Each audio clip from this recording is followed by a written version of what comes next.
ଜୟ ଜଗନ୍ନାଥ ସାଙ୍ଗମାନେ, ଆପଣଙ୍କୁ ମୁଁ ଆଗ ଭିଡ଼ିଓରେ କହିଥିଲି ନା ମୁଁ ଆମ ଘରକୁ ଆସିଛି। ଯେହେତୁ ଆଜି ଘର ଝଡ଼ାଝଡ଼ି ହେଉଥିଲା, ସେଥିପାଇଁ ଲୋମାର ତୃତୀୟ ଦ୍ୱିତୀୟ ଶ୍ରେଣୀର ବହି ବାହାରିଥିଲା, ଖାତା ବି ମଧ୍ୟ ବାହାରିଥିଲା। ତା'ର ହ୍ୟାଣ୍ଡରାଇଟିଂ ସବୁ ଦେଖି ସେ ବହୁତ ଖୁସି ହେଇଯାଉଥିଲା। କହୁଥିଲା କି ଆଗର ଆଉ ଏବେକାର ହ୍ୟାଣ୍ଡରାଇଟିଂରେ କେତେ ଫରକ ଆସୁଛି। ଭଲ ଭଲ ରେଜଲ୍ଟ ବି ମଧ୍ୟ ଆସିଥିଲା, ଆଉ ଭଲ ଭଲ ଡ୍ରଇଂ ବି ହେଇଥିଲା। ସେ ସବୁ ଛୋଟବେଳର ଡ୍ରଇଂ ବି ମଧ୍ୟ ଦେଖି ବହୁତ ଖୁସି ହେଇଯାଉଥିଲା।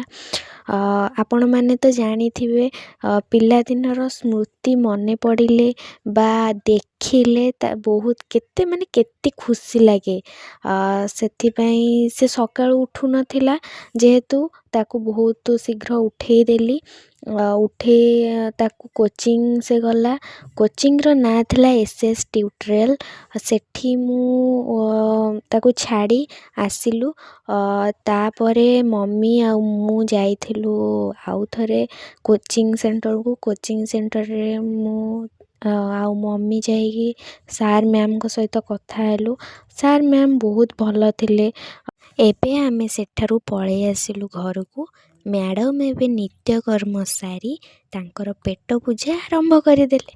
ଏବେ ମୁଁ ରହୁଛି। ଜୟ ଜଗନ୍ନାଥ ସାଙ୍ଗମାନେ।